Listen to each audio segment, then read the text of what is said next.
Hi, Juan. What are you eating, darling? I'm having a turkey sandwich. I know I'm always eating when we start, but I think it's helpful for the listeners to know that, like, I want to be vulnerable with them. You know what I mean? I want to let them know that, like, That you're really working hard to keep them gains on, and it's been hard for you.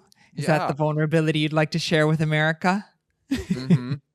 I think so. It makes me kind of happy that people are more comfortable with mouth sounds than they used to be these days because of mukbang and all that. You know, it used to be that there are people for whom the sounds of chewing and eating is so dysphonic that it causes them much distress. But I feel like you can't avoid the sounds of eating now. It's everywhere. It's not considered impolite anymore. We want to watch people devour food. I certainly hope so, because otherwise, our listeners are dropping after this next bite, but I'm going to take it. By the way, how are you feeling about Christmas? We're so close. We are so close. It is kind of crazy. I'm feeling really happy. It snowed here in New York. That was gorgeous, wasn't it? It was gorgeous. And the streets are brighter because when the snow sticks, sun reflects off the white, off the snow. So there's just like a brighterness to when the sun is out. And I am feeling very Christmassy, especially for this very special episode where we're not about to have. We are currently having. And we're already in labor. We're already. I feel like we have to push them out. The head is coming. I see a nose. Yes. Okay, so I'm going to give a little intro because, Juan, wouldn't you say we have a very Christmassy, special, earnest, heartfelt guest today? Heartwarming, heart-throbbing. Heart-throbbing. Yeah. A lot of things are going bump. Uh-huh. In my night right it's not just now. The trolley song, okay? No, it is not. But here we go. This person is from West Springfield, Massachusetts. We love that. Is that so? He is. Do you know West Springfield, Massachusetts? I know Massachusetts. Yes, I feel like I haven't played there, but I feel like I've heard. I know of it. Got it. But I'm eager to know more about it. Yeah, I wonder if there's a war between East Springfield and West. Yeah. Now that's a musical. Exactly. He's based in New York City. He is an actor, a director, a producer, and his work on stage and screen has recently been profiled by, get ready, Access Hollywood, Entertainment Weekly, Out Magazine, Just Jared. Is it US Weekly or Us Weekly? Oh, it's Us Weekly. Yeah. Us. Wow. And Glad, among others. And he currently just appeared. This is going to give it away for the listeners who watched it. He just appeared on Hallmark Channel's breakout hit, Finding Mr. Christmas, where he quickly became a fan favorite. And, this is the best part, was the season's only gay cast member, which was incredible. I'll give a little bit of his additional television works, which include a role as Chad on General Hospital. Wow, I really can't wait to talk about that, actually. And I'm going to jump here. He did something on stage that both Juan and I were a little like, wow, we didn't know. But he was in the off-Broadway play Afterglow. Immediately have to talk about that. We will immediately have to talk about that. So please help me and Juan welcome the one, the only Christmas I want to find in male form, Robbie Simpson. Hi, Robbie. Thank you so much. So honored to be here. So happy to be celebrating Christmas with y'all. And let's get into it. We have found you, Robbie. We have found you.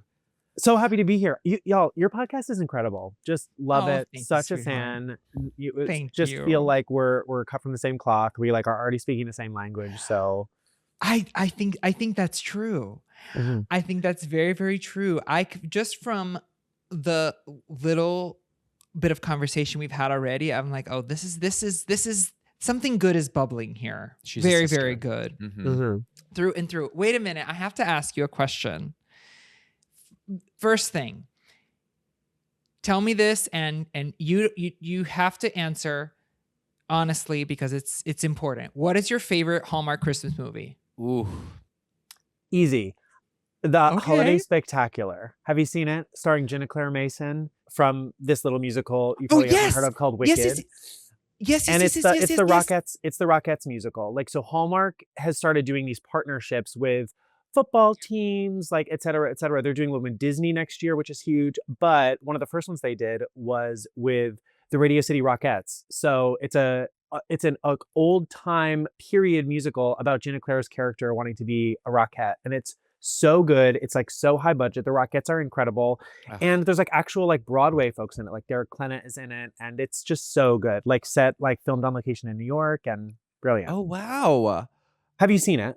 I have not seen it, and I have to say I'm not like a Hallmark aficionado. You know what I mean? Like I don't really watch. But that was gonna be my question to you. Actually, well, we'll get there, but.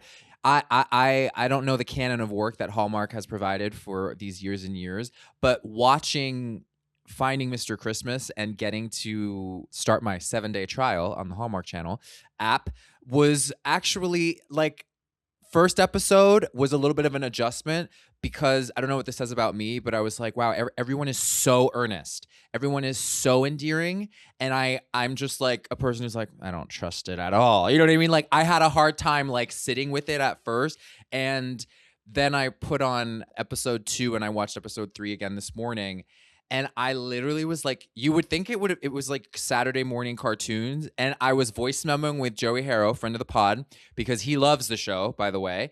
And like, so all of a sudden I bought into it. You know what I mean? And I just thought like, it's not just about flannel and pretty faces. I don't know, the idea of like the challenges you had to go through, which we'll get into, and the actor side of it, in addition to the competition side of it, with like an array of people who some have never done it before. Obviously you've trained and like this is your, in French you would say boulot, like it's your work, you know what I mean? So it was really, really fun. And yeah, you killed it. All those fucking challenges that you won. That's crazy. The gingerbread was really fierce. Very fierce. I mean, I can now put like award-winning gingerbread housemaker on my resume. And like, come on, like, and televised. It had to be the gay one. It had to be the gay one, my dear. It had to be. And there was a rainbow on the gingerbread house. So I mean, on Hallmark, which is very cool. Wow. Yeah, I have to tell you. So you're right, Ian. It's interesting. You do have to kind of reset your nervous system if you've lived in a jaded New York world for long enough. You have to reset yourself to be like, okay, I can do Hallmark. I can do this. I can accept the tenderness, the sweetness, the positivity, the joy, the spontaneity. I like how spontaneous the characters are. That's what I love. But I used to love Lifetime movies growing up. Did you like Lifetime movies, Robbie, at all growing up? For sure, watched like a few of them, and they feel like easily digestible. Like it's a meal that you can like. It's easy to go down. Like we don't have to sit for a couple hours afterwards. Like before we go swimming in the pool, like we can just eat it. You know, right away. Yeah. No. Yes. Do not collect $200. Just go. So my favorite is one called A Biltmore Christmas.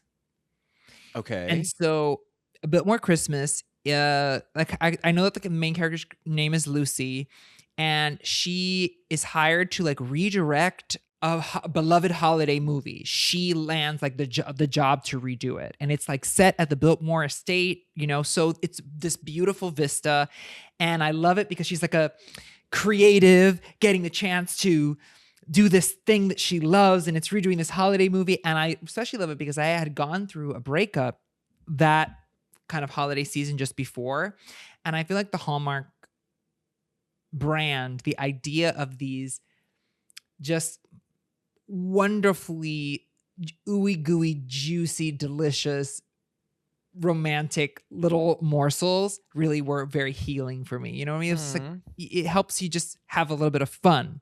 Yeah. And I love how I'm a person who likes to know the endings of things first. Ian will tell you. And I like that you kind of know the ending is going to be. I like that. That's very comforting to me. Yeah. Yeah, they're not trying to hide it. No. Johnny, rest in peace. He's still alive. No, but Juan, I just want to jump on what we both just kind of talked, and Robbie, what you just said is like what I had a hard time and sort of reassessing or like readjusting to while watching, and then I got hip to, and I realized is there's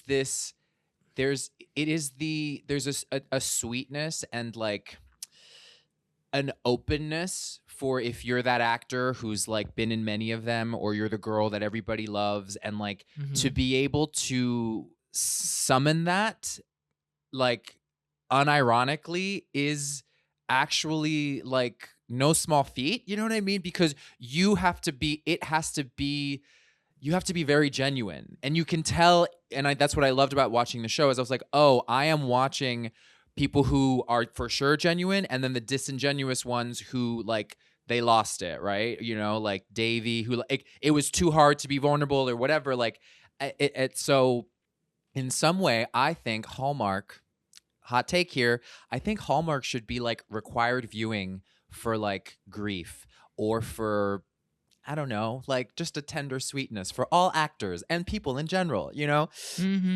I know some people are going to fight on that, but it's just not like a gritty, like, oh, something bad's happening. It's Delulu, and maybe we could use a little bit of Delulu. You know what I mean?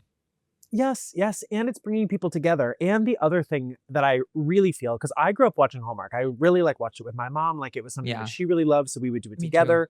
And it was something that she could enjoy and that I could enjoy together. And then I kind of fell away a little bit from Hallmark for a while, just because, you know, I don't know, like I was watching like Legally Blonde bootlegs. But then like coming back to it, like, yeah, we can go back to that. We can go back to that in a second. But honestly, then when Jonathan, who like literally can't say enough good things about Jonathan Bennett, who's the host creator like of the show, when he started doing stuff on Hallmark, like I really did tune in. I was like, oh wait, like now like I'm seeing myself like back in these films. And I also think around that time, which is like, you know, just before the pandemic, we're going through the pandemic. Also, I just think in general, Hallmark men started to look a lot of different ways. And the movies like started taking some interesting, really wonderful steps forward. And so to be a part of that progress, and also to be sharing my story, because I also think like you can watch a gay person or any sort of person that is different or, you know, in the world in a scripted way, telling a scripted story. And like, that is so wonderful.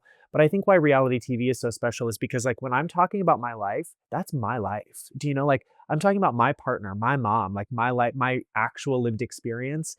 And so when you get to know someone from a more human perspective or a real way, like it just hits different. And so I think it's exciting that Hallmark is doing this show right now with so many different people, because you're right. Like, and I think that's why this show kind of works, because to be a Hallmark leading man, it's not just about like showing up and making a self-tape or like being a good actor. Do you know, you have to have these like really tender, honest moments that just have to be part of your character. So to have 8 cameras filming us 12 hours a day for however many weeks we were there, you know, there's no hiding that. And so you really do get to know us over an extended period of time, doing crazy things like flying in the air and running up and down Crisco mountains. You know, it's just wild. They made you do some ridiculous things. They really did, but it was so fun. Here's what I like about the show too is so I used to be a big Bachelor fan, but I can't watch for The Bachelor anymore. I prefer The Bachelorette. I can't watch The Bachelor anymore because I don't like to watch women be like competing over a man and objectified in that way. But I love to watch men competing and being objectified. I love that. I think that's very, very fair for men. I don't like it for women, but I love it for men. I can't get enough of it for men, actually. I love it for them. And so I love that about Finding Mr. Christmas, because it's like it's a competition that, and I about for men, but it doesn't require them to be athletes. You know what I mean? It's not based on like their alphaness. It is based on their like, you know, they're obviously we want them to pull at our heartstrings, right? With their starting good looks. with our And eyes. by the way, let me just say, Bernadette Peters once sang, "I got lost in his arms," but with this man right here on this 3-way phone teleconference, I got lost in his eyes, and I had to stay. This boy's eyes, Robbie. Yeah. The eyes. The eyes have it. These glacier blue pools. It's two pools it on hurts your my face. eyes. It's too much. It's actually like it's blinding. It makes me feel bad about myself, and I love myself. So that's saying a lot. You know what I mean? So You're just so take that. kind. You don't have to respond to it. You just have to take it. You just gotta take I it. appreciate it. I appreciate it. Have you always had like a reception around your eyes? Like have you been getting feedback around your eyes like since? Actually, tell me since when? Since always. I mean, my mom had the same eyes. So like dark hair, like similar complexion. But, you know, it's like always the thing of like the cashier at Target will be like, oh my gosh, your eyes, you must get this all the time. And I go, yeah, you know, like, you know, it's one of those things But where they I've are. stopped saying like, no, but I really appreciate it. You know, like, you know, having good genes is important. And you both know about that because clearly you both have also good Aw, genes because That's I very feel like I'm sweet. staring right back into a pool of handsomeness. So it's a mutual Oh, thank admiration. you. You know what we were talking also about, speaking about a pool of handsomeness, what I liked about this season of Finding Mr. Christmas, and then we have other things to talk about, but I just, you know, I love Hallmark movies and I like Christmas and I like this kind of stuff. The first season, great. I loved the first season. What was the name of the hot guy that we really loved in the Isaac. first season, Ian? Isaac. The firefighter, right? Yeah. Isaac. Yeah. Oh, poor Isaac. Isaac. He went home first. He did? Mhm. Yes. Yeah. Well, he's Yeah. done great for himself. I mean, I think I literally follow him. I'm like, wow, the content is contenting. Listen, Yeah. I met him a month ago and I was like, and in person, the content is even more contenting. Oh, I'm and sure. Like, yes, and like sweetest, kindest person. So, Yeah, yeah. I believe that. Well, Un so hombre. I really really enjoyed the first season, but what I like about the casting of the second season, and it speaks to what you're saying about Hallmark in general, is that it's something for everyone is not what I mean. I love that Hallmark realizes that like women and gay men are into a lot of things. We are into a lot of things. We want a man who is a couple of those things, right? We don't need Fabio, right? Who's just like muscle. We need that and that. He needs to be a firefighter, but he also needs to Play the guitar. play the guitar, correct, and sing from, and you know what the sound of music is. We need to have a man who is a police officer who also knits, and a nerdy guy who also does triathlons. We need all of those. And this season, We really they got did that. They did. They did that. They really did. They really did. Let me tell you, like, there should be a show about getting on to the show. Do you know what I mean? Like a Dallas Cowboys Ooh. cheerleader kind of thing about being one of the 10 guys on Finding Mr. Christmas, because it was the most insane audition process, and insane, like in a good way, because let me tell you, the budget, Hallmark has spent more on the show than anything that they ever have. Like, I think I heard that. But also they're putting a lot behind these 10 guys, because not only are they making a reality TV show, but this winner is going to be in one of their movies. So they put a lot Right. behind it. And so like to find us and like the hoops that we jumped through, it was wild. But of course, like I completely understand wanting to do it. So that just means by the time we got there, like it's kind of like they vetted the most incredible other 9 guys for me to like be friends with and be so close with. And it's really true. I do really love all of them. Well, because you're entering the like Hallmark cinematic universe. Yeah. The idea is Early that on, you know, like think about like Drag Race season 2. Do you know? And this is very similar to Drag Race in that the first season of Finding Mr. Christmas wasn't on Hallmark. It was a kind of slightly like altered version of this. And like season 2, we're coming out like in a much bigger way where there's a lot of publicity. There was a lot more money behind the show. And you think about like those early people, it just really like sets the tone for like what I think is going to be like a very fruitful franchise moving forward. But you have to get people in the beginning, and those like early characters or archetypes. Yeah. I think are important, you know. Yes. What made you audition? Yeah. Thank you. A DM at 11 p.m. at night. Do you know, like in like February? Do you know the reality? The casting director, shout out to Lindsay Lyles, just like reached out to us. She does reality for Hallmark, but she also has done The Bachelor. She's done so many wonderful things. You know, and I like literally rolled over in bed to my partner Kyle, and I was like, "Look at what I just got." Do you know? And he was like, "It's a scam. Like, don't respond." But then I like threw her name into ChatGPT and realized like, oh shit, like she's like one of like Hollywood's like biggest reality casting directors. And she's like, "Can we just talk on the phone tomorrow? That's all I want to do." So I just chatted with her on the phone. I'm grateful that there was a season 1 that was streaming. So like that night, Kyle and I put on season 1. We watched the first 4 episodes in one sitting. The next night we watched like episodes 5 through 8. And then he looked at me and he was like, "You have to do this." Do you know? And then from there, I was kind of fast tracked. Like my process was like a month, but it was a month of like every other day or every day phone calls, Zooms, self-tapes, meetings with a psychiatrist, you know, going through my social media, like all of that stuff. And like a lot of the other guys just started that process like in January or even December. wow. So I think that they just were looking for my kind of spot, and then we moved through pretty fast. But it wasn't something I was seeking out. Although, you know, I will say this, and this will every story will come back to Wicked. I'm sorry, but I'm gay. Oh, Do you know? I since the pandemic have been doing a lot of directing, a lot of producing, a lot of, you know, I run a Which we musical should theater talk about. program. yeah. And we'll do one play a year. Like we'll go to like some beautiful place and like go do a play. But recently, my best friend from college, we moved to New York together. She's just one of my closest friends is Mary Kate Morrissey, who just finished up a 10-year run as Elphaba in Wicked. So like, and her last month on Broadway. Oh, Her last month my on Robbie, you're Broadway- gonna find out why that's very funny, but we're gonna keep going. That's crazy. Mary Kate Margaret Elizabeth Johannesburg Olsen Morrissey. Okay, I'm keep on dead. going. If you haven't seen her in Frozen, you have to go because it's giving moment to moment Elsa work like you would never believe. And like the front pingy mix is front pingy mixing. Okay. She's overqualified for whatever she does, is the thing. 100%. But I digress. I need to go we're putting her back in. So Mary Morrissey. so I was her last month on Broadway. I probably was going 3 times a week. That's not a joke. Bringing like her family, my family, friends. Like I'd bring, you know, she'd be like, "Can you come tonight?" And like bring my friends. Do you know? So I was just seeing her over and over. And also when she was doing it on tour before she met her husband Trevor, Wicked has like emotional support money. So like when she would like have a hard time, they would like fly me out there for the weekend. So like I've probably seen her do Wicked. I mean, I can't even say how many times, but watching her at the end of her Broadway run and just like watching her literally flying through those last month of shows. And if you know Wicked, you know that the last month of an Elphaba run is usually like, honestly, it can be a car crash. And she just was like excelling in every single way.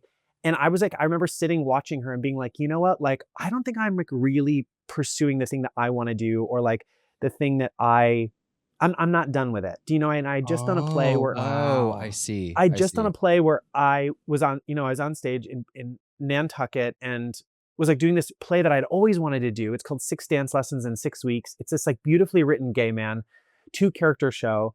And then like seeing her, so it's like little like steps along a yellow brick road that I was like, I think that I need to do this. And then all of a sudden I get this DM being like, come be on this show to be a Hallmark leading man. I'm obsessed with reality television, but never saw like, how could I, as a, you know, a classical Shakespeare actor who like is interested in doing sexy new off-Broadway work, who also is an NYU faculty member, like how could I go on a reality TV show and not like blow my life up? Mm-hmm. And this was like Hallmark, you know, an acting show. Do you know, it was giving Search for Elle Woods vibes. Oh my God. And then it was Jonathan Bennett, who like I've always wanted to be in his orbit because I just think he's doing cool things. So he's the long answer to your question is like, it was a DM. And then because of that backstory, it was an easy yes. Wow. The Mary Kate Morrissey of it all is really interesting. Talk to me about it. I want to know because I'm on the inside, like, but I love to know what like, okay, so for those of you who don't know, he mentioned it already. Robbie mentioned it already. Mary Kate Morrissey just finished an epic, to say the least, an epic run in Wicked as Elphaba. How long? 10 years? Is that what you said? From the first time she was standing by on tour to when she finished, because she did all 4 things. And we could talk all about that, about why I think her success was so great is because she stood by on tour, played the part on tour, stood by on Broadway, did the part on Broadway. It was 10 years because then in the middle of that, she originated Janice and the Mean Girls tour. So yeah, it was about 10 years. Got it. What I find so impressive about her, and it's we had an interesting debate about her candor when she was Mary Kate. For those of you who don't know, she really shared in the last like 2 years, I would say, these really very thorough daily vlogs about the process of becoming Elphaba and maintaining Elphaba, what it is to play Elphaba, what you're giving up on the front end, what your whole day looks like, morning, breakfast, Pilates, checking the voice, adjusting your vocal warm up to fit what your voice is doing that day. I mean, really micro and macro analysis of what it is to be a Broadway leading lady. And at first, I was very turned off by it, and not because I'm a musical theater actor through and through. I went to NYU too. So we got an NYU connection. I was turned off because, you know, my mom works in Spanish language media. She worked at Univision and Telemundo like for many, many years. And they're on their Spanish soaps, on the telenovelas, they have this kind of philosophy for their talent that you're never supposed to kind of see behind the emerald curtain. In this case, very literally, we don't want to necessarily see the wizard, right? There's like, we want to maintain this fantasy. And at first I was very turned off by it, not because I didn't find it interesting, but I thought, my God, what must Mark Shaman, not Mark Shaman, what's his name? Mark Platt. What was Mark Platt be thinking? Like the producers, like letting kind of the nitty gritty of the Broadway schedule, like airing that, because it's unglamorous. It's so rigorous. It's depressing, to be honest. It's depressing in that you realize what it takes. It's depressing because you do not know, you don't have what it takes. You know, you can't handle the truth. R.I.P. Rob. R.I.P. Rob. So it's a lot, but I grew to really kind of turn how I think about it because A, she's such a talented performer. I mean, the slime tutorials are outrageous, but it also, this is a time in which we want to know everything about everything. We've entered that, and it is helpful. And to your point, her sharing about that also informed how I treated some of my own workflow. Now I work as a journalist, but she really made me think about like, wow, I need to really get my shit together. Mm-hmm. Well, I think crazy. the whole thing that she talks about, and like we can talk about this too, but I run a musical theater program over at Stella Adler, and Mary Kate helped me put the program together because when we were in college, we also love teaching, and we were like, we always want to run a musical theater program together. And like, where did you go together? Where did you go to school? We went to Syracuse. Okay. And like, here's this for the quick gag. And I was with Craig Burns the other night, and I was talking to him about this. If you don't know, Craig is the purveyor of Elphabas. But in my class at Syracuse, it was Mary Kate Morrissey, Hannah Corneau, who was Elphaba right before the pandemic. Also in my class, Carly Augenstein, who just finished like a massive 1.5-year run as the standby Elphaba on tour. And then Marie Ify. So like 4 Elphabas in my class at Syracuse. Wow. But I can give you a logical explanation why that happened, because when we all got to Syracuse for our freshman year, we were like born under a Julia Murney moon, and she went to Syracuse. So it's just kind of like a little bit of a wild thing that happened. But the reason why I say that is because at Stella Adler, which is like where we work and where we have the musical theater program, everything Stella was talking about was like who you are as a human being is synonymous with your work as an actor. So like everything who you are is what comes on stage. So the thing that Mary Kate leads with in a lot of her videos and that I talk about is like the way you live your life is the way you show up like on stage and in your work. And I think that that's the cool thing that she was really explaining and showing, is that there's like not a disconnect. It's not like you can live your life separate from your life as an artist, whether you're an architect or an English teacher or kind of in whatever creative field you're in. And I really applaud her for kind of pulling back the curtain on that, because I just feel like in this age of digital media and everything, you don't get to see the way people really live their lives outside of what they're posting. So yeah. I totally think it is important. It is so important for young musical theater students to realize that you want to sit at the head of the table? You want to play Elphaba, my dear, my angel, my sweetie pie? Then you need to know what it takes to play Elphaba, what it really takes to do it day in and day out, and to do it well. So that at the end, you can go and play Elsa in Frozen at Paper Mill Playhouse, the most important regional house in America, along with the Muni, not other than, but along with, and serve so shortly after you played Elphaba. Because I'm gonna tell you, I'm gonna play Elphaba. You're gonna get 6 glorious months, and then that's it. And then it's time for me to go to the Mayo Clinic. And I was literally just at the Mayo Clinic, okay, like very, very, like not too long ago. So it's funny. But I'm also just gonna shout out Hannah Corneau, Syracuse, in my class, Elphaba, and she played Elsa at the Muni. So I'm just gonna I'm just gonna leave it right there, because you're so right. And like, do you know how many wonderful, fantastic women could play that part? And I just think that the Elphaba to Elsa pipeline is real, because those girls just like know how to take care of themselves. Yeah, and it's a similar track. Yeah, it literally, it's both Adina's tracks, so like it's not so far off that tree. You know what I mean? So you tell me about the program at Stella Adler, because I'm amazed that you can be such a fantastic performer and balance that and run this program.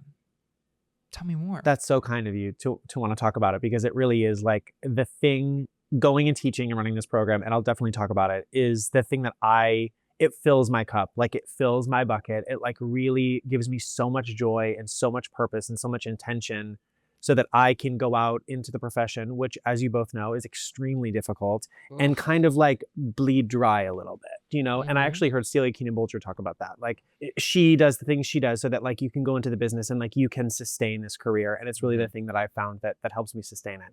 I wasn't looking, it was not on my bingo list to like teach like early on or run a musical theater program, but I had directed this musical a couple of years ago. Well, no, I guess it was like right after the pandemic. And a friend came to see it, and he is very high up at the Stella Adler program. And I didn't train in that method or anything like that. I went to Syracuse. I didn't go to NYU. And he said they're looking for a director of musical theater. And so I said, like, originally I said no, but then they came back and said it'd be like a super flexible thing. And I started doing a lot of research about what Stella was talking about. And a lot of that I kind of already said is like who you are as a human being. And like everything I read and watched, I just was like, yes, you know, she just was such a powerhouse woman. And I also just think it's funny that she wasn't totally tuned into musical theater. It was like really just acting. But everything she was talking about, I said, this is what is happening in musical theater right now. Do you know, like, who you are as a human? Like, now we're seeing look at the replacement cast of Hadestown. Those people are not the same body type, ethnicity, gender, racial background, anything as the original cast. And it's like, what about them and their soul is making them right for the part? And like now we're just starting to see that in commercial musical theater. So I just felt like I could go in and teach and run this program and not feel like I'm lying to these students, because I feel a lot of the time programs and acting programs are not adequately preparing. It's a money grab, and they're not adequately preparing their students to go into this business. So Agreed. I got the job, and it's just been so wonderful. And so, you know, right now we just do like intensives like throughout the year. And then I teach the second year sophomores at NYU who go to Stella Adler, because it's one of the studios that they place you in. And it's like so wonderful, because I feel like for me, it's like going to the gym, you know, like for me, like listening and teaching and learning, I learned so much from them. Oh my God. And the students are so freaking talented. Like students these days, I'm like, y'all, I don't think we were that talented when we were that age. You know, they're just it. So they're polished. I think the talent was there. They're just more refined at an earlier age because they've practiced in a way. Yeah. They've had more at bats because they've just tried and made mistakes, and they did that earlier on. And I thought I was quite polished, and I started early, but at Stage Door Manor at 13 and 14, we were not like the 13 and 14-year-olds on this good day. It's changed, but I think so much of it has to do with like YouTube too, and like Instagram, and like watching people like Mary Kate. Do you know? So and seeing what she has to do and the whole thing. Yeah, but then the industry they are going into right now is not what we were going into when we were getting out of school. Let me tell you, like, it's a scary world, and that's a whole separate podcast. Scary. It is a little scary. It is. Wait, speaking about theater, and I did not realize until we were getting ready for this interview, I saw you in Afterglow. You know, the typical interaction that will happen is like I'll walk into like a party at a friend's apartment or something like that, and like someone will come up to me like with a partner, like someone that I'm dating, and they'll look at me and they'll go, I saw you in Afterglow. And then it's like it just like still happens, and then like it's just like a funny thing. And if you're listening and you don't kind of know what I mean, it's because I was full frontal naked in that show, and so it's just like people are still discovering and still learning, you know, through that. So do you know that you saw me and holding space? I do know. Like, I think I'm okay, 100% sure. Yeah, I look because I was the first one to leave, but yeah, okay, cool. Because there's a little bit of lore with not in any more than what I'm about to say. It's not like that deep, but I was offered the show when they were doing it in LA, like it was couple years ago, like, or whatever, and I was on the directing team for that. So and y'all, I'm about to leave to go to Australia on January 2nd to go mount Afterglow in Australia. So like it's very relevant to what I'm like, what's going on in my life right now. So I worked on that production in LA. Well, Robbie, you left an indelible impression on many people. But Ian, tell me. I got the offer, and I was like, it was this weird moment because it was so nice to just not have to audition, and whoever I don't know. I literally don't know. I don't remember who was casting, but like once you get over the like, okay, this is nice to just get this offer, then it's like, well, let me read it. And I was like, well, I actually really like the arguments that are happening on stage. Like I liked what it was raising a mirror to, and I just honestly, I like the full frontalness of it felt. I judged it like I was scared of it, and so I was like, oh, like does it really need, like, is that what I really need to do in order to just, do the, like, to do my play that I really want to do kind of thing? It was all that Completely. I completely that was understand. popping up for me. I just got a little too chicken shy around the full frontalness of it all. Totally. What was it for only like 5-10 minutes for that shower scene and like that's it? Mm-hmm. Yeah. Or is there more? I Yeah, can't remember. no, that's right. And one of the other characters like is nude later on in the show, but it's like it turns nudity on its head, and it's like it's actually this like sad kind of very unsexy like look at nudity. So it's like it so is, and I could talk about it forever, but because it was the first time that I had ever done it, and it just felt like, oh, you think it's fun, you think it's sexy, okay, well now like you follow this storyline and you go on this roller coaster with these guys, and then it kind of like flips everything on its head. And what was fun is that like a lot of people were coming, especially in that early New York run in 2017, like no one knew what it was. We were supposed to run Yeah. for 2 months. The show ended up running for a year and a half. It was like this whole That's when phenomenon that happened, and people were coming because they thought, oh my God, like these hot guys are like, getting naked. And then like 20 minutes into the show, you're like, oh fuck, like I just had this conversation with my partner. I mean, this was also the early days of Instagram and DMs. Like I was getting like messages from people that were like, we just saw your show with my partner and then we just broke up. Or like we had this, it was like Wow. really this huge conversation starter, because in 2017, there was an article in the New York Times that summer about heterosexual relationships being monogamous or polyamorous. And I think like that, it like really hit a moment of like, that's when a lot of gay couples started talking to their other gay friends about like, we are you open, doing or it? we're doing Yeah. this, or and so it kind of like hit a moment that was important. And so, people came for one thing and they left with this really deeper understanding of the message and what Asher, the playwright, was really trying to say. Yeah. I think especially because I would say that the real kind of open relationship poly really the floodgates really opened up probably around 2012, 2010 for the gay community, like starting in those teens years. So I feel like by 2017 we had all at the very least dabbled, maybe even dibbled a little bit in it all. And so we had really taken a plunge. So now it was the first time that art was interrogating it in a way that felt really truthful. Really true. That's what I loved really about the script. truthful. Yeah. No hemming or hawing need apply. I mean, it just felt like that. In a commercial way. Do you know, it was a commercial off-Broadway production. Yes. So it was like, it wasn't like, talking about it like in at the bar at Saddles. It was like we were like having a large conversation. It was polished. And it is polished. I'm so glad you're directing it again. I know. How did that happen? Is this your first time directing it? No, so I mean, the original cast, like we all like really had a lot to do with like putting it together. Okay. The show is directed by, and is still directed by our playwright. Oh, great. Who is also our producer. And my full-time job is I'm the director of creative development at a production company here in New York at Midnight Theatricals. Yes. And so that's our artistic director is Asher, who wrote the play. And so that's where I met him, in an audition room in 2017. Like you never know like what little room you go into is going to like change your life, because meeting him and becoming a part of the show has changed my life. And, we've done so many projects together. So then when the production was going to move to LA, there was talks about like, would I want to do it again?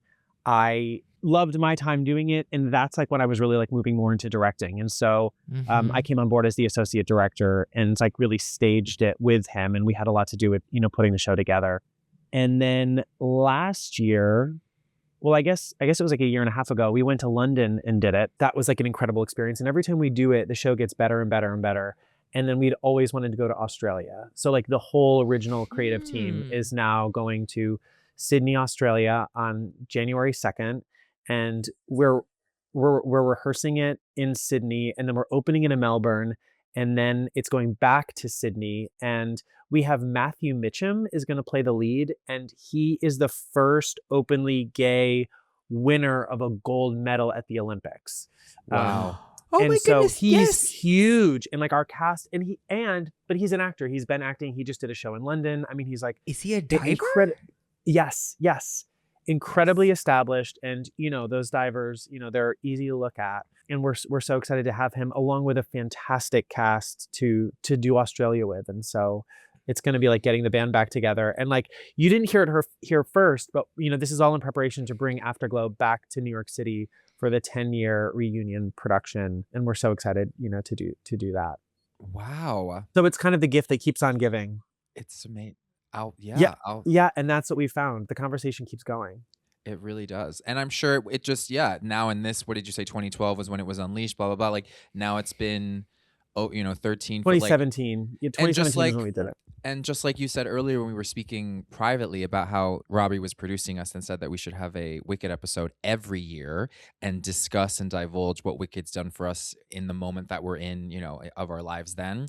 The same could be said for Afterglow. Like I'm being serious that like it would be interesting with these new eyes that I have, not new, but these eyes that I have now, and like, how as we get older and we evolve, like how we receive it, like in this time. Wow, that's so exciting.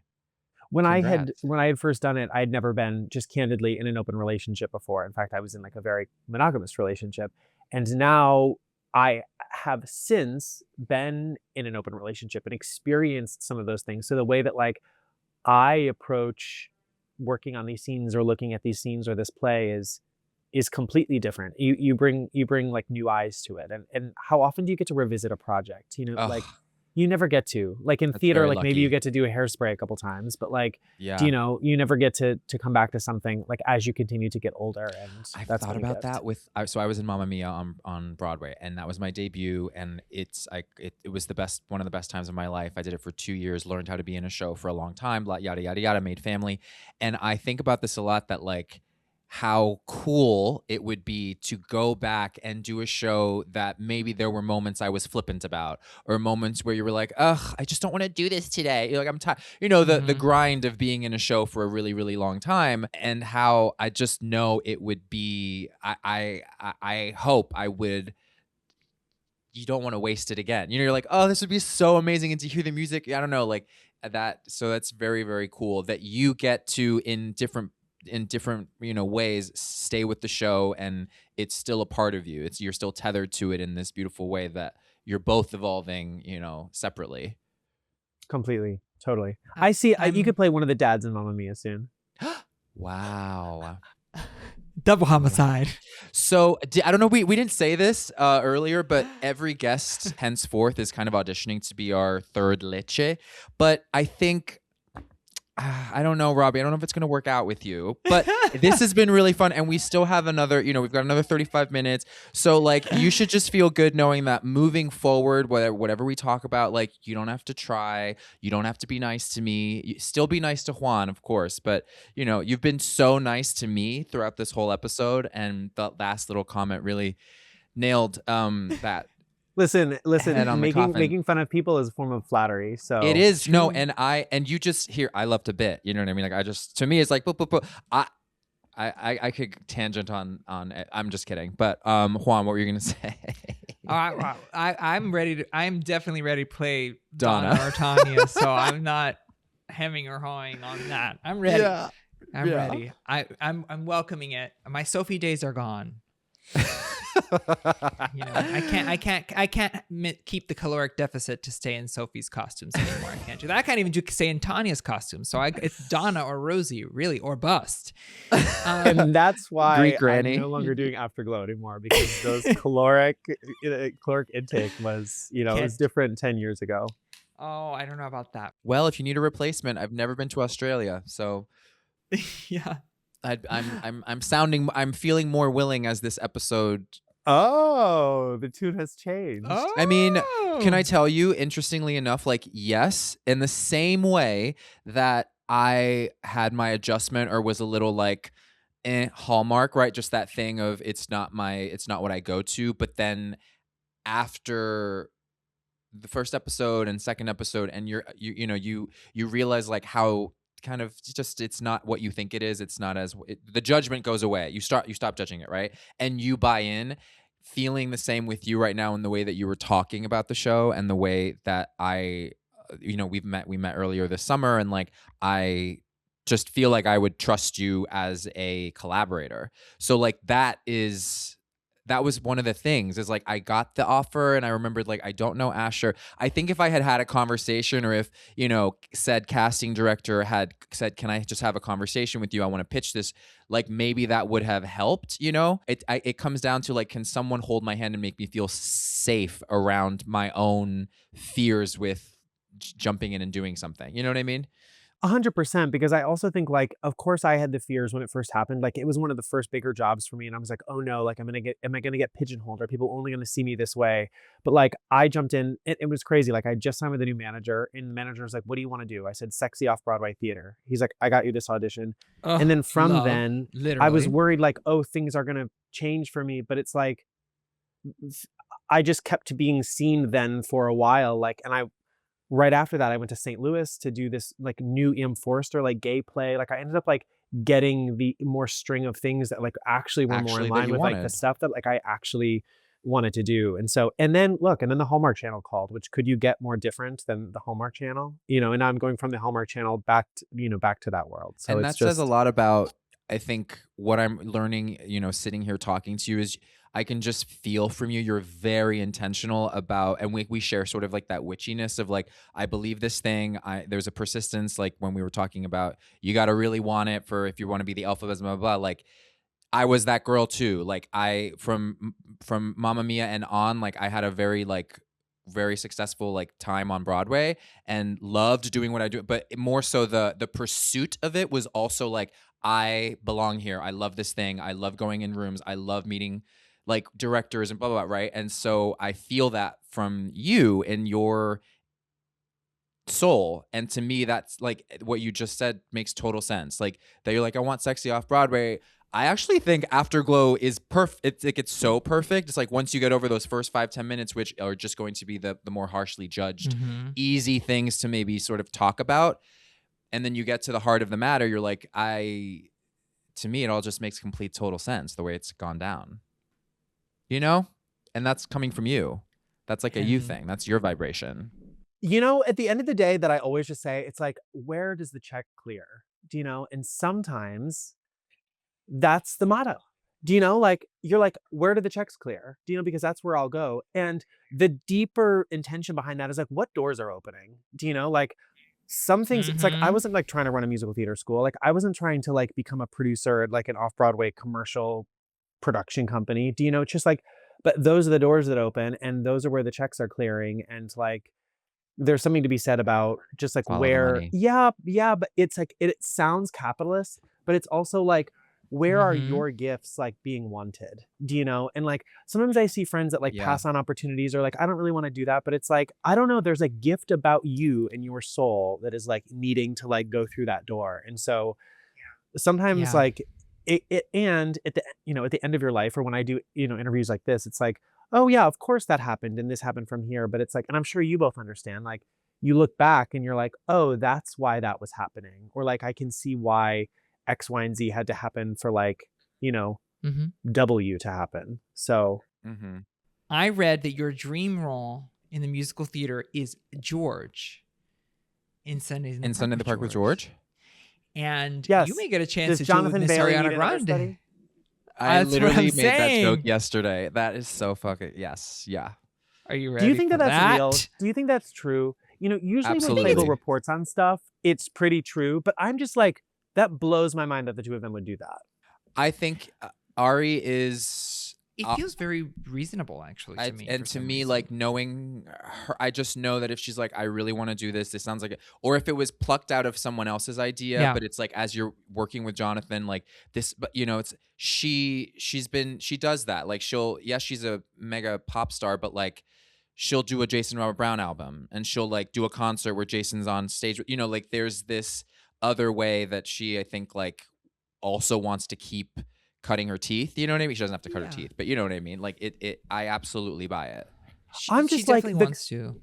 it's like a logistical thing for me. It's like those Ariana Mhm. Grande concert tickets. It was like harder to Yeah. get than anything in the entire world, and Mhm. they're so expensive, and et cetera, et cetera. It's like what would like the ticket? I mean, people would be waiting outside the The theater. It size would of be that, like yeah.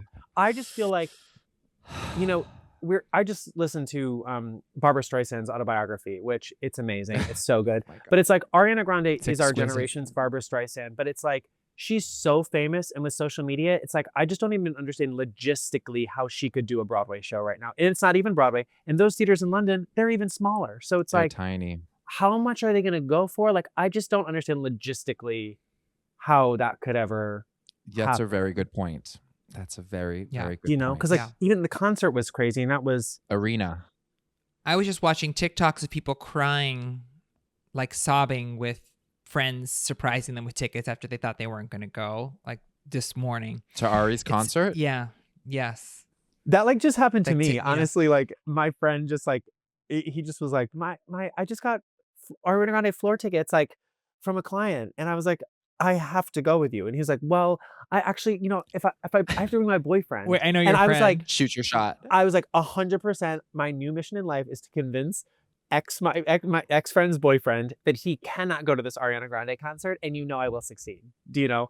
But that's the I level do. that I'm willing to do. I'm like willing to like cut a bitch to like go to get these floor seats for Ariana Grande, and that's why I just don't understand how a Sunday in the Park with George could exist, because friendships would no longer exist over it. Yeah. Yes. I have a question about yes. you, about Robbie, when you're on the show for finding Mr. Christmas. Like, what's the rooming situation, and how does that, like, did you all have your own rooms? It's a huge house, but you know, we're only really seeing you like in the kitchen, or like when you're having the like morning powwows, which were always very vulnerable, by the way. I always love that, like over coffee and the coffee table, like, you know, it was like church. It was actually very, very sweet. But like, what was the rooming like? Well, we didn't live in that house, you know. We lived in a hotel like down Yeah, the road. yeah. You know, so we all had our own hotel room, you know, down the road. Yeah. That house, Oh. like all, you know, it was a massive house, but all of those rooms were taken up by like our confessional interviews. Like there was like downstairs, it was like mission control, you know, like all the producers were there. So we stayed see. at like a very, I and let me tell see. you, like Hallmark, and this is all the truth, took such good care of us. We were like at such nice hotels. Like it was not like craft services. It was like we were getting like steak delivered to us like for lunch. I mean, it was just like we were being treated so well. I cannot tell Well, you how Boys nice need it to was. eat, and A they boy, need to a keep boy them needs to fed. eat, you know, and they knew who they cast. Totally. They knew who were there, you know. I know. Come to think of it, there wasn't a lot of sweets on set, like not a lot of cookies, but there was a lot of like, you know, healthy food. But we also did the shirtless episode, and I was like, I know that this is the shirtless episode. And then after that, I was like, I'm eating donuts. So You left the MGM studio lot. Exactly. So because, you know, you weren't living on, now I'm finding out, the MGM studio lot, was there enough time in the morning for you to kind of have, like, did you have a routine of like an hour or two to yourself and like some meditating, or like could you all work out? Like how was that happening amidst your shooting? you know, no, we were, it was like 6 a.m. call times for Finding Mr. Christmas. So it was like, yes, some of those guys were like hitting the gym before. And like, yes, in the early episodes, like I was like hitting the gym before that. But then we would like wrap at like 6. But then some people would stay to do confessional interviews.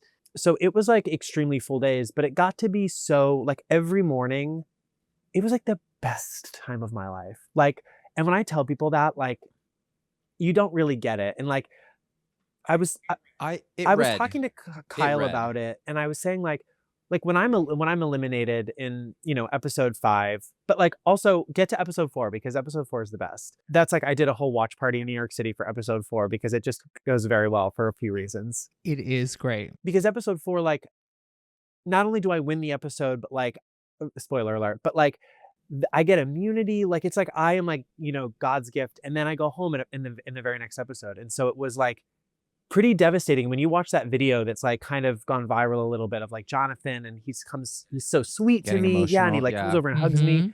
It's like, I was like blacked out in that moment because like, I didn't remember what I said. I didn't remember any of that because I was so shocked. And you always watch people go home on reality TV shows, and but like what it was happening to me, it wasn't that like my dream of being in a Hallmark movie was going away. It was like, I was having the time of my life. And like, right, I did General Hospital for a while. Like I've done like Hulu stuff and but it was like a very different feeling being on that set every morning. Like there was 60 crew members that we became so close with. Like it was the coolest Christmas party community. We were treated so well that like I've ever been a part of. And so in that moment, like why I'm getting choked up is because like I didn't want to leave those guys. Like I didn't want to leave the party, not because I didn't want to win the award, but and then the whole next day is when you do your confessional interviews for real. Like, so every time you see me in that blue and white checkered shirt, like I was eliminated the day before and like still grieving. And now I watch see. reality different now because now I kind of know when you're doing confessionals, like you already know something happens. Like my OG show is Big Brother. So like now when I watch the Big Brother, confessional interviews, I can tell now who wins the HOH and the power of veto, all of that, because you can see it in the back of their eyes. And I'm like right all the time now. Yeah. So when I was doing that, I was like going back over in my head, like the show and like recounting it with producers, like, oh, I won that, or someone said, something nice about me. And it was like the most beautiful, like therapy session kind of about what I did on the show. So it was like, I kind of left with like, though I wasn't there as long as I wanted to be there, it's like I filled my time there way more than I ever wanted to fill my time. And that was kind of Oh my God. meaningful. So I kind of like went off topic from your question, but it was No. just, Oh my God. That we do that here at Tres Leches. We it was trail just off so, topic. it was like the most beautiful, wonderful thing. And then we like did this massive press tour, and then that was even more fun. So Yeah. can't speak enough about the show and the people that, are finding it now. It's just really fun. Robbie, maybe you may have not won the actual competition. You may have not won the actual competition, but you did win the real thing in life.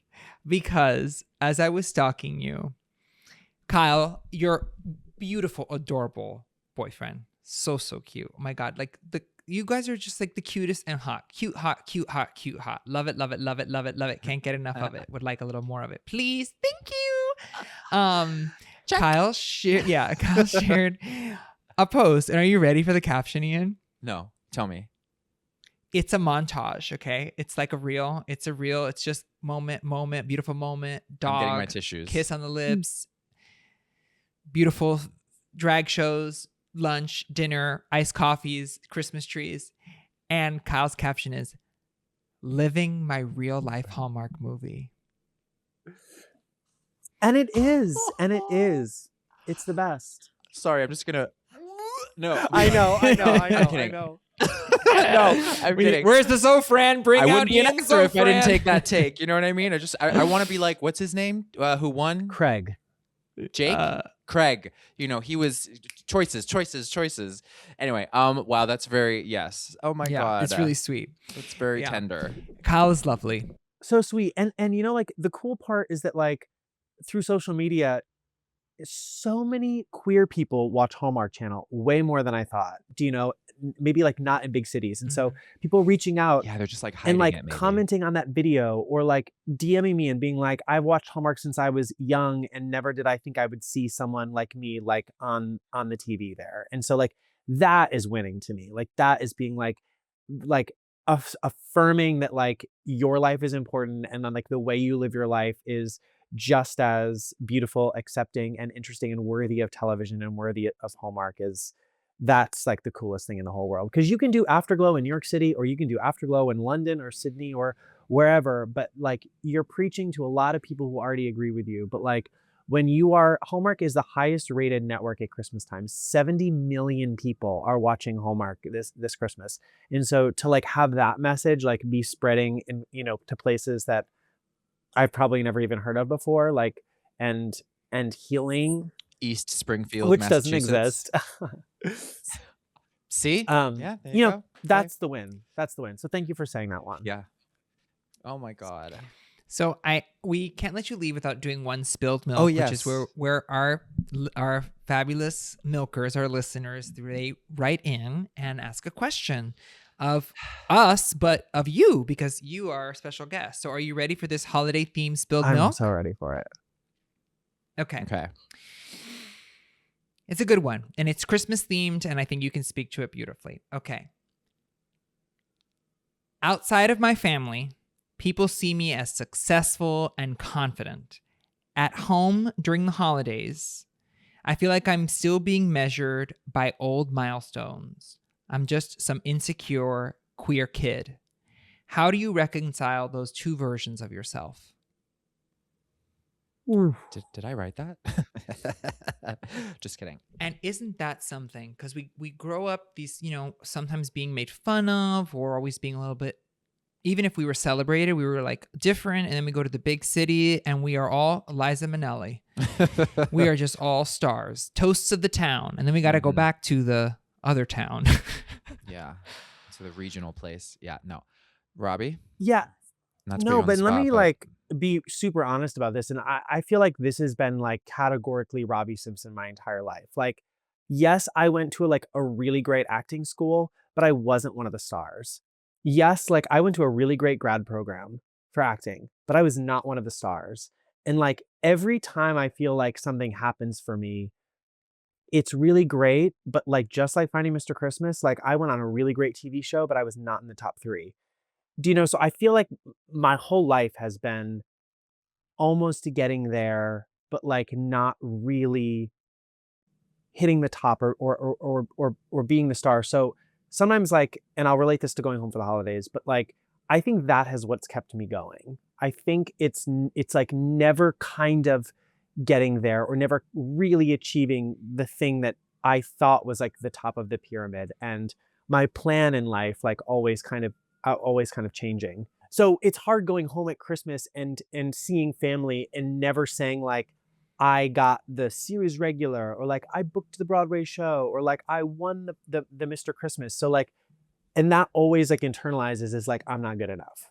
Do you know? But I think the way that I have felt good, and I'll say that like I'm extremely lucky, is because my family makes me feel that way. Or like when I go home, they remind me like, are you kidding? You were just on this Hallmark show that we love. Or are you kidding? Like they came to see me in Nantucket, like do this play. And it's like their belief in me, my family's belief in me, or like my chosen family's belief in me is kind of what helps me bridge those two things. The like confident, successful person, like maybe you see on social media, and like the scared gay kid who's just still worried about like impressing his dad. Do you know? Because like at the end of the day, like all I care about is like my dad's approval and making him proud. So bridging that has been like the people that I share, hold close, kind of reaffirming and telling me that what I'm doing is special, because for me, sometimes it never feels that way, but it's also the thing that kept me going. I don't remember this quote, but David, as another NYU grad and dear friend of Juan and I, also my acting teacher for the last 5-6 years or whatever, and he has this quote where he talks about like the almost getting the thing is actually such a great place to be, because if you keep pursuing it, or if you really want it, I'm butchering it, but there's just this beautiful succinct quote that he has mentioned around like why sometimes not winning is a win.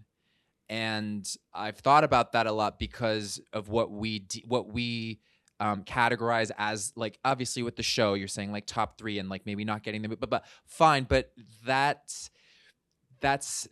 measured that way. And like, there's a myriad, 1,000 million ways of measuring success. And I think you just hit the nail. I've said that twice now. I feel like I'm saying, click talk a little too much. You can never say just a TikTok for too those much. Okay.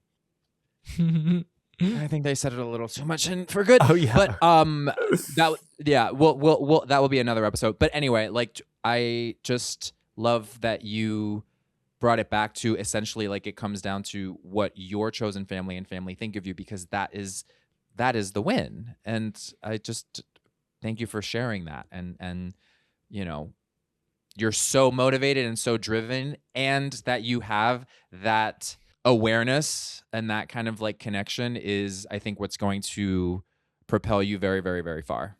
Mm-hmm. Well, that means the world, especially coming sure. from you, because I just admire the two of you so much. Oh, thank you, Aw. honey. Well, we have found our Mr. Christmas. He is right here, and luckily he's gay. And he's blind. I mean, he's gay. He's gay. I mean, he's blind. Right? That's what she says. right. Yeah. I know exactly what you're talking about. Yeah. I'm sweating. That is so good. The lights. My my goodness, I God. love that clip. He's a climber, right? He's like he says this person just climbed Mount Everest. The best part is he's gay. I mean, he's blind. Oh my God, it's so funny. It's so funny. It's too good. I love being gay. I love being Wow. gay. I We love couldn't it. imagine not being gay. Oh, can't get enough of it. I Man. can't get enough of it. Well, you know what we're gonna have to do? May not be before Christmas, but after Christmas, we will have to find you. We'll have to find Kyle. We'll have to get all together and have Tyra Banks hot ice cream here in New York, or do something holiday. I would love themed that because to thank you for coming on the show. we have today. to continue to discuss the Nessa Rose ruby I knew you were gonna say slippers. that. Because let me tell you, I was walking around the streets of New York listening to that podcast, and when you said, well, if the slippers make her fly, why isn't she flying around in that in the tornado? I was just dying. I just was dying. So all guys- over the place. why All wasn't over the Dorothy place. flying to the Emerald City. Do you know what I'm saying? And I had a conversation yesterday, and then we will really be done. But I had a conversation with a boy who was my date for a thing yesterday. I've known him forever, my dear friend Joey, and we were talking about Wicked, and he loves Wicked, like knows the book, has read it 1,000 times, and he told me, he's like, so the book is actually really about this, and like technically Glinda's actually like a lesbian, and she's actually not really popular. She's actually very reserved and icy, but she's just beautiful. Like he was telling me things that I thought I need to read the source material, because already our Wicked that we know on Broadway is, if it's the game of telephone, vastly different from the book. So that blew my mind, right? Because my only source material is like Wizard of Oz and Wicked, and then there's this whole thing, by the way, where like actually Fiyero does really die, and then the monkey's like she goes nuts and crazy, and she becomes an alcoholic. Like the shit he was telling me, I was like, I gotta read this book, gotta read the book, because she like actually becomes Wicked, because she creates, I kid you not, he literally said that she creates a potion to make like methamphetamine, and so she goes crazy off of drugs and becomes an alcoholic. I'm not kidding. And like I literally couldn't believe he was saying this, and like that is why she becomes Loco, and like Fiyero actually dies, and then the reason why the Scarecrow is because like she doesn't remember that he died. Craziness. Can I give you a hot anyway, take? so it made me want to take. I have never wanted to read the book. I'm just like, not even after that? No, because it's gonna ruin it. The musical is what it is for me. And hot take, like people kept being like, oh, there's plot holes in the second act. There's plot holes in the second act. I think after watching the second movie, there's not plot holes in the second act. Like it's a musical and it totally works. It's like but I don't know. It's just, I don't want to know about Elphaba being like a meth user. Do you know? Just go down Ninth Ave. There's plot holes. Your mother. Wait, you guys, just to be clear, I wasn't saying it as a way to be like, oh, so now my whole, I hate I hate Wicked now. No, I was just saying like, I'm fascinated that that is what it is, and it makes me want to read it. And we talked about the Nessa thing. It all comes back to the Nessa thing, because I was like, you know what? At their fear of being ableist, they actually made her seem more disabled. Yeah. They didn't help her out. They didn't help her out. You know what I mean? We're all trying to be, 2025 eyes, and make her we're all seem awake. More disabled. Well, it was just like she was helpless. So you know what I mean? Like at least in the fucking show, she's able to walk. And then this big moment, which is a huge moment in Act 2, which is one of my favorite moments of Act 2, merits being there, makes sense for the story. But then in this movie, you're like, well, she can't walk. She hovered for 5 minutes. And I don't know. My take was like, you made her seem, less. Anyway, Juan, are you really gonna be like, is that what are you probing my? Did that not make sense? I'm probing it. I just want to bring it back to one thing that Juan said that I feel like needs to, Craig Burns, if you're listening, this must go in the breakdown from now on, because Juan, you gave a breakdown for Nessa Rose in that episode of that podcast that also made me kind of go. Did I? She was like, you were like, Nessa Rose is an evil, deranged woman, and then you like doubled or I don't think evil. I don't know if you said evil, but it was like the way you said it was amazing, and then you went back and I was like, speaks to a darkness in her. I think it's yes. And I was like, 100%. Like that's in the breakdown. So it's helpful. It's helpful. What a fun thing to play. It's amazing. Juan would be Madame Morrible, and he could take over like Lisa Laguillo's job, who is the AD who literally goes and makes sure everyone. I could take over that job. You literally could take, but only for the adults in the cast. I only want to work with the wizard and Morrible, the midwife. I do not want to work with the children. I saw Wicked so many times when Mary Kate was doing it that I started to memorize like all the ensemble tracks. Like I was like, okay, like he goes to left one, he's the one that becomes the professor, and all of it. The tracking is a miracle. The tracking of that show is spectacular. Yeah. There's so much lore, and we're going to leave it after this, but like my dear, dear, dear best friend, Kelly LaFarga, did Wicked with Mary Kate forever because she's been on tour and she's the dance captain. And it's just like, I went to high school with her. I've known Kelly forever. She's been my best friend, blah, blah, blah. And like that we have this whole cyclone, Madame Morrible tornado of just wickedness thrust upon us is so... It's beautifying. Wickedness is really thrust upon us, and that's what the movie missed. And I think that you really definitely on Fire Island in your recap, which I can't wait until the recording is put in the Smithsonian next to the ruby slippers. Wow. Thank you for along saying with that. this episode. Thank you for thrusting upon us. Anytime. Anyway. Sorry, I'm in the Afterglow. Okay. I think I got a waters and thing. I got a thing, guys. I got it. Okay. I gotta go. Oh yeah. We love you, listeners. We love you, and we love you, Robbie most of all. Bye.